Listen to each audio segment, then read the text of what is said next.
All right.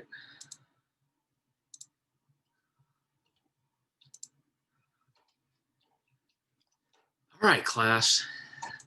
Let's continue this discussion of the extraordinary importance of incentives in our lives, negative and positive, rewards and punishments, and the extent to which they permeate virtually every part of our existence. And often they're not explicitly written out what the penalties and rewards are. You have to intuit.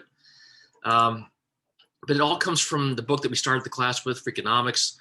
And there are a couple of major themes or ideas that are throughout the book that experts often use their information advantages to serve their own agendas. Conventional wisdom is often wrong. Excuse me. Dramatic effects, tipping points, major changes in life, dramatic ones often have distant, very subtle causes. And then the one that we're going to see in this course so many times. And then once you see it in the course this much, you're going to see it in your life, you're going to see it in society, is that incentives drive modern life. And I want to use an example right here that I'm sure you all can relate to, maybe painfully. Think about information, the vital role it plays, how valuable it is, and incentives when it comes to applying to college. The college admissions process, or you can also call it the college admissions game. And then think of the idea of early decision, which is a fairly recent concept and instrument. And it so illustrates the role of incentives. When the Common Application came out, in many ways, people jumped on it because they thought, wow, this is such a much more efficient, easy way to apply to lots of colleges simultaneously with just one set of efforts to put it all together in the Common Application, as opposed to filling out a different application for all the schools you're going to apply to, which clearly limits the number you can apply to. The Common App enables you to fill it out and then just checkbox the schools you want to apply to. So with that in mind, you can see why the number of applications skyrocketed after the Common App. Schools got so many more applications, and yet the same number of total students in the game every year didn't change. But their ability to apply to a lot more schools effortlessly, instantly, simultaneously went up. So that gave students, in a sense, more opportunities, more chances to apply to more colleges, to get more acceptances, which is good for them. But then, as we'll see, it's also bad for them because it increases the burden of trying to figure out what to do if you get more than one acceptance. The old days you applied to 5, one reach, 3 safety, a 3 in the middle, 1 safety. And you might only get into 1 or 2 and okay, game over, you're done. And you found out about it in April. With the Common App, all of a sudden universities are flooded with hundreds and thousands of more applications that they had to read, but they didn't know from all those extra applications which students were most interested and which ones were literally just adding a checkbox and oh yeah, I've heard of Richmond, they played basketball, they're good. So both sides needed a way to use incentives to get more of what they wanted. Students needed to get sort of more control over the process because applying to more schools just gave the schools more candidates to consider. And schools had to figure out, well, how do we get students to tell us or convey to us or tip to us how much they want to come to our school? Because that's really, really important. And we needed a way to spread the process out over the whole year, as opposed to the University of Richmond getting 12,000 applications on January 1 and having to go through them all and get them back out by April. That was really tough. So we came up with early decision. And what is early decision? Early decision says, from the school to the student, we will give you an increased chance of getting in. So that's an incentive. If you apply early decision, you have a better chance of getting into the school. You can just limit your application process to 1 school, which is going to make your life much more pleasant. You're not going to apply to a lot and think of a lot and visit a lot, 1 school. And kicker of all, you'll be done by the middle of December. All that drama, anxiety, distraction, unpleasant part of waiting until the spring, ruining your senior year, gone if you're willing to apply early decision. In exchange for, if you apply early decision, you must accept an offer if you are given one. And that locks in the students to 1 choice. Now they can't consider 20 schools. Once they put their name in the early decision basket, they're locked in. And so both sides got what they wanted, and it made the process so much more manageable for schools. It gave a lot of students a lot of what they wanted, which is an increased chance, less work, and get this thing over with as soon as possible. And I don't know if students realized it, but it kind of made their life better in the sense that they didn't get caught by what we call the paralysis of choice. You get into one school, you get accepted to one school, it's early decision, you're going, get ready to go to that school, and don't think about the 8 other schools you could have gotten into and what your life would have been like there. But you can see it definitely limits the choice. It severely restricts the choice, the freedom, the autonomy of the individual. But it makes for for so many people, a much more pleasant process as a student and as a school. Now the schools are like, we know you want to come. We don't have to take your word for it in February where you say, yeah, you love us. We know that you want to come here because you did an early decision. And it just so streamlined the review process for colleges. And it was just awesome. Now, there's some drawbacks, unintended consequences, like now you can't really apply for tons of financial aid and play them off against another school because you're in one school. And as people have realized that more and more colleges are filling 40, 45, 50% of their freshman class from the early decision pool, which means, man, you better figure that out, because by the time you do early action, which is in the middle, or just general admission, you have to realize that half the slots are gone. And now you're at a somewhat of a competitive disadvantage, but you have the option. And it's just the early decision option, and now the early action option, and college admissions in general is a great illustration of the role of incentives and information. Now, in Freakonomics, the book also discusses the human temptation to cheat. It's always been there. It always exists. And the credibility of any institution, a country's governance system, a neighborhood co-op, a university's reputation, the ability for people to have trust in that process. And we're going to see this all throughout the countries we study. Trust, credibility, ethical behavior underpins good governance. Governance of a school, governance of a co-op, governance of a university, governance of a country. And when these things happen, the Lori Loughlin, Rick Singer, and many, many other parents who got caught cheating. I mean, there's different ways you can game the system of college admissions that are permissible. You can, if you have the means, you can go to an unbelievable private school that will have you taking AP classes from kindergarten on. And you can have tutors all day long walk around with your child and, get them completely ready for the SAT and ACT and fly them around the world for extraordinary experiences. And that's not cheating, but it definitely increases your likelihood of getting in it. And then you start moving a little across the spectrum towards closer to cheating. Like, how about, like, my grandfather went to the school and gave a building? Well, that helps you get in. You're a legacy, and you're a legacy of someone who gave a building, and that kind of boosts your chances. But it's, in our system, it's permissible. And then this thing came along about 2 years ago and just rocked the world of higher education. This Rick Singer guy, who's a consultant for rich families to get their kids into college, realized that there was a whole nother option. You could just flat out cheat and just hope you don't get caught. You could find coaches of sports teams that had 1 or 2 spots available that were their call for admissions, and the kid could just get in if they wanted them. And all Rick Singer had to do was go find those coaches and say, look, in exchange for you giving my client one of your, obscure roster spots that will get them straight through into the school and bypass the admissions process as it's normally done, I'll give you money. I'll contribute to your sports program. And it's in one sense, it's mind blowing that it happened. And then in another sense, you're like, yep, that's human nature and that's America. And parents who just absolutely must have their kid into the school that they want them in, or the school the kid wants to be in, they're gonna come to this guy and put their skepticism aside and say, oh, okay, well, this sounds okay. And it's just amazing. And if you know the origin of the story, the way the story broke is one individual who was under prosecution by the federal government for something else not related to this plea bargained, or was trying to negotiate incentives with the prosecutors by saying, if you'll go easier on me on this thing that I'm in trouble for, I'll tell you a story that you won't believe and you can go prosecute that.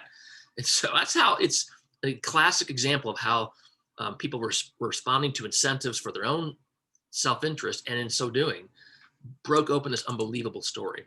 And I just bring this up because we know we're going to talk a lot about fairness and equity and ethical behavior all the time in this course.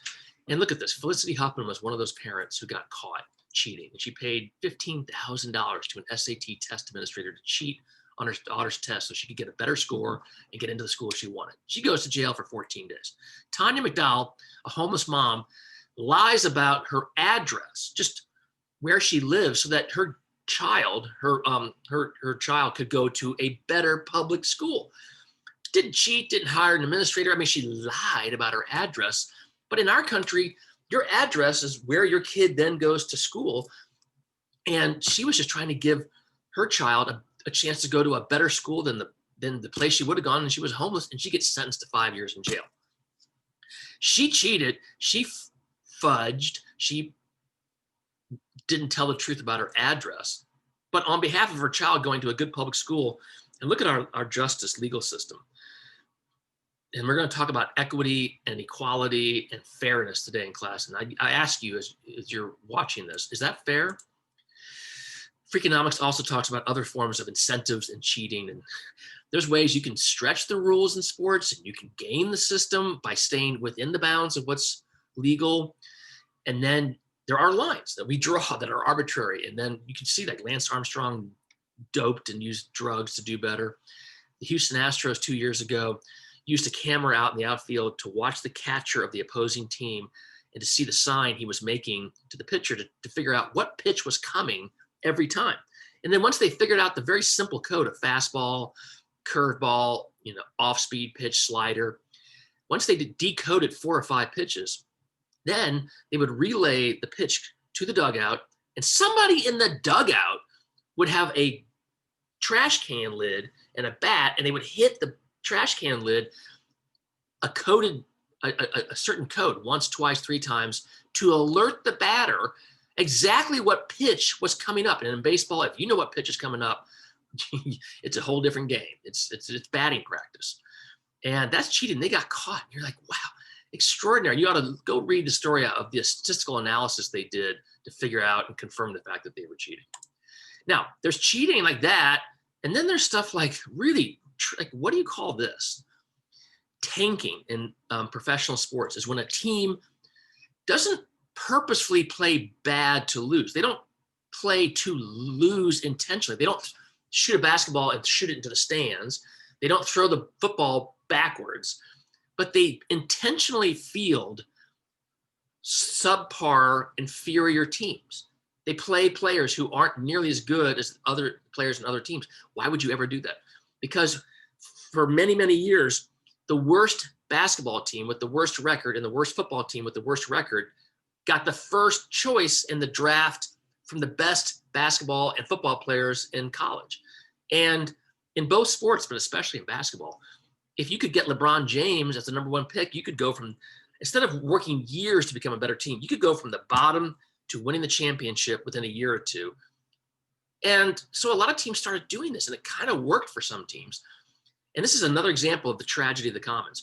It's one team or one organization not playing by the spirit of the rules, intentionally losing in a way that actually benefits them as a team, but it's disastrous for the league because sports is entertainment and nobody wants to go watch teams tank. So they won't go, they won't pay. Look at these stands. You can't give away tickets to teams that are tanking. So, the league had to find a way, and they're still working to find a way to, how do you change the incentives? Maybe you don't give the worst teams the first choice. And the NBA now is kind of made a little bit of a lottery of the bottom 6 or 4 or 5 teams, and they don't automatically get the first choice.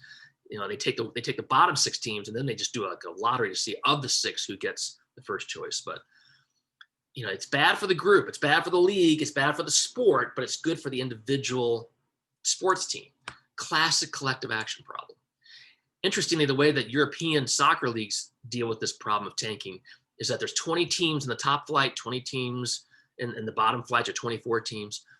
In the Premier League of the Spanish Football League and the British League, Premier League, the bottom 3 teams, the ones that finish in the bottom 3, don't get the top pick. The bottom 3 get demoted to the next second division, which is absolutely unthinkable and disastrous for any team that's trying to be top of the league.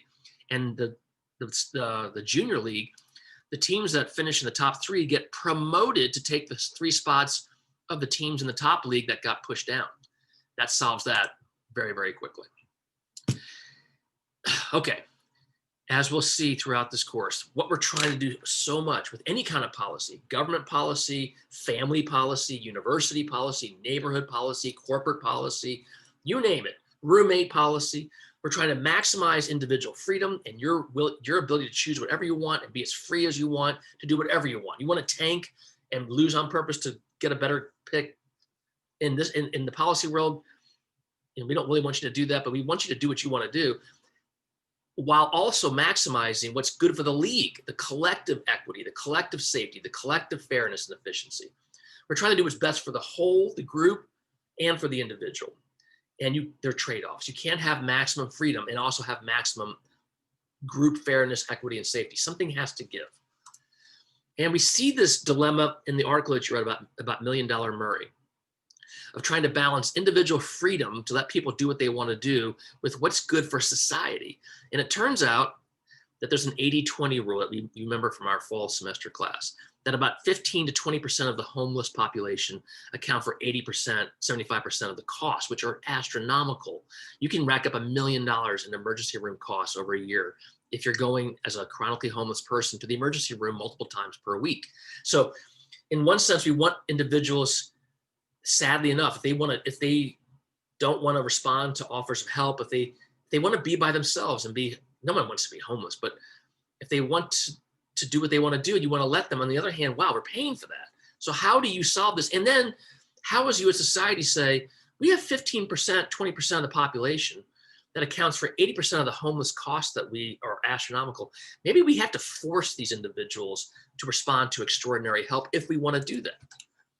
In the article, they talk about policing too, and about, how many police are corrupt. And it turns out when you ask a lot of police officers, you get a similar power law distribution, where about on any given day, this police officer wrote, 15% of officers will do the right thing. They'll always do the right thing. They're just that kind of people. 15% will do the worst thing all the time. They're corrupt. And then the vast majority of police officers will follow whoever's the leader, right? They're very, very malleable. And so if you're looking for problems in the police forces, it's not the majority of the police. You got to find that 15% that's causing all the problems. Now, to bring this back to homelessness, it's estimated that about 10 to 15% of all people who enter homelessness will experience chronic homelessness, the ones that are there for years. And again, they're the ones who, like $1 Million Murray, incur the most cost, they suffer the most. So it's called the 100,000 Homes Campaign. And you can click on this and watch the 60 Minutes report, where they find the most chronically homeless, the most likely to die. And they're doing this across the country in many cities. And they're just giving them an efficiency apartment, free, as long as they abide by the rules. They just hand them the keys and say, look, here's a home, get yourself in shape. We will help you with a social worker, and we'll get you off the street. The hardest core homeless. And when they do this analysis, they find that of those people they give a free apartment to, 80 to 85%, their lives are transformed. They get off the street, they stop incurring huge amount of costs, they get their lives back together. It's heartwarming and encouraging. But within that group, about 15% will take that free apartment and abuse it and be irresponsible and waste it. And it's, from a policy perspective, it's disastrous. It's what we call a moral hazard. You have this good policy with a good intention, and then 15% will completely take advantage of it and abuse it. So which of those two populations do you let guide your policy? The 80 to 85% whose lives are transformed and all that money is saved, and then you keep doing it? Or do you look at that 15% and say, how can we give people apartments and not give other people apartments? The easiest way to treat all people equally is to say we give nobody apartments.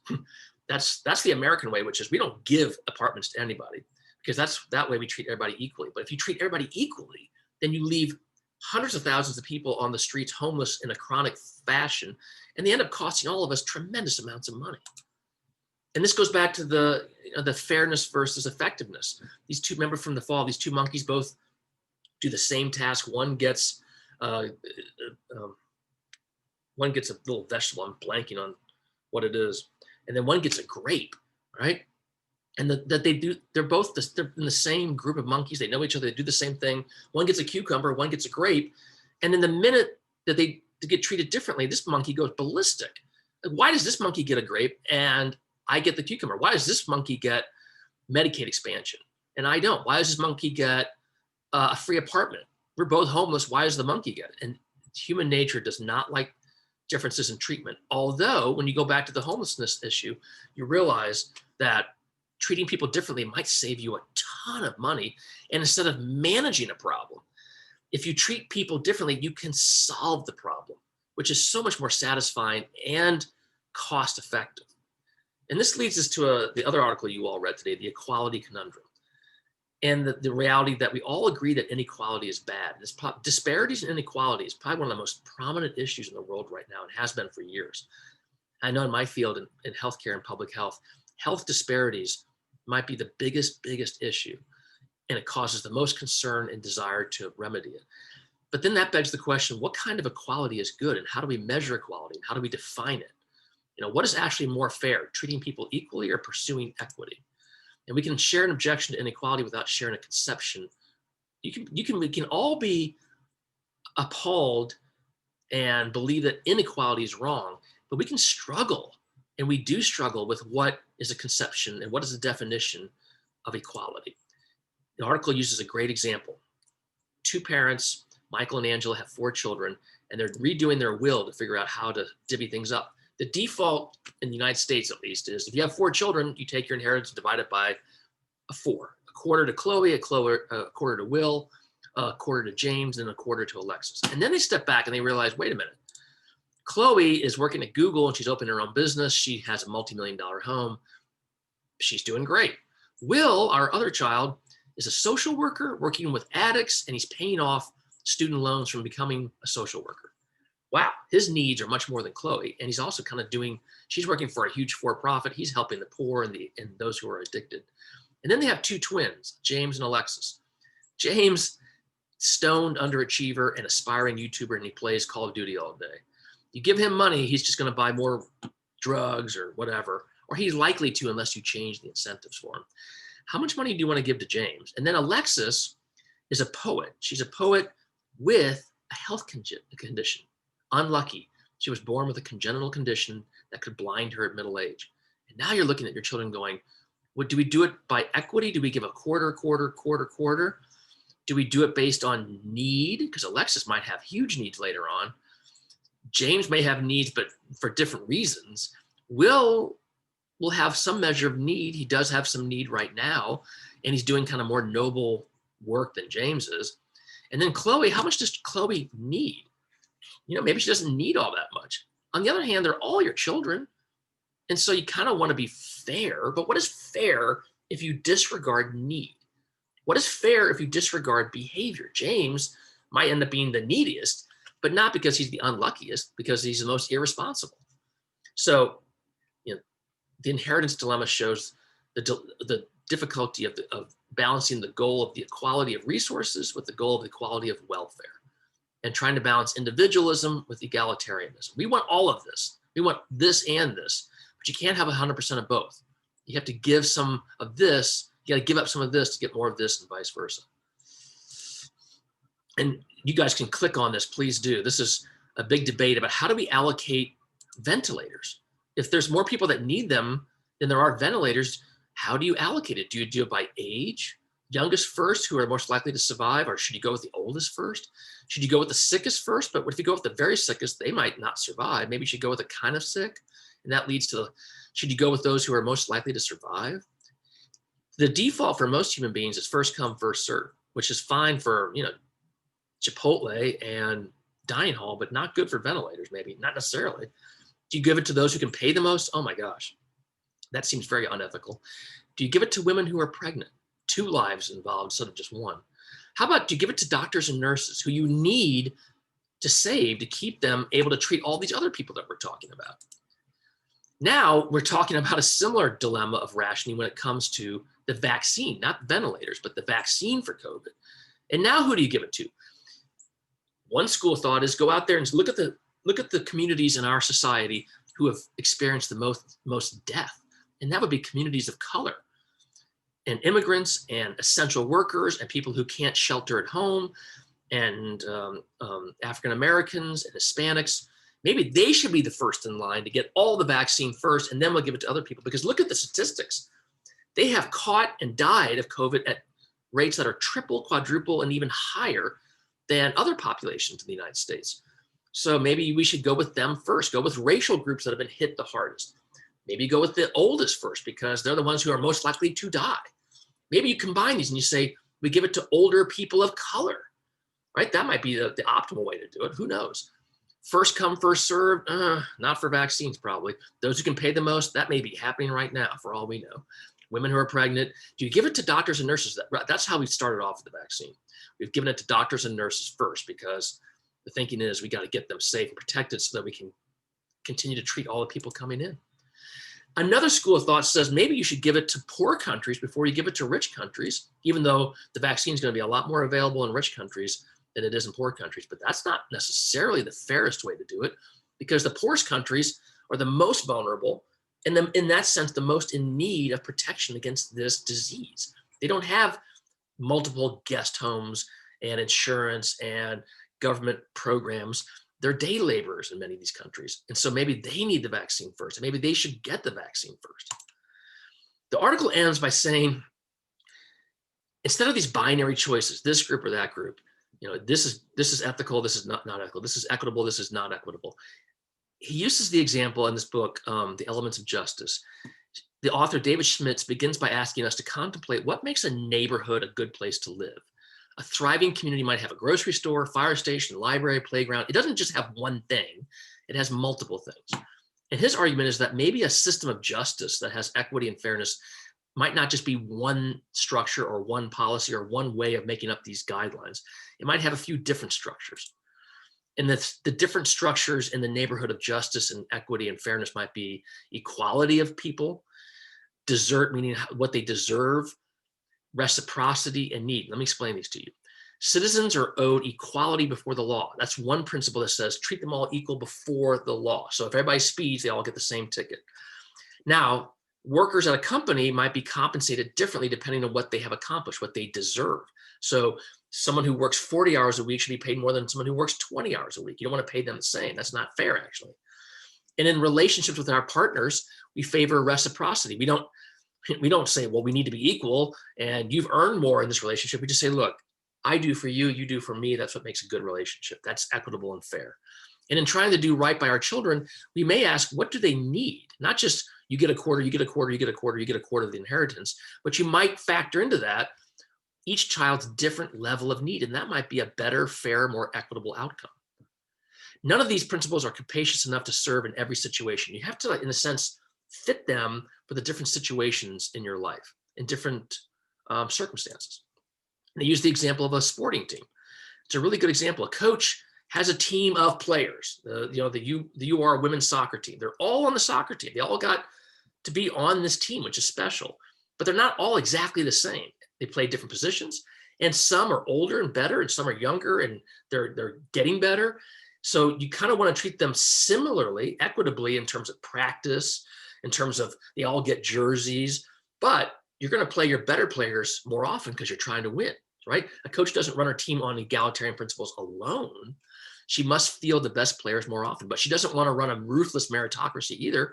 You don't want to just play your best players all the time, because that's not really fair to the ones who want some playing time and need some playing time. On a good team, players get the help they need. They assist one another reciprocally. They're rewarded for their individual accomplishments, and they're treated similarly enough that they feel connected.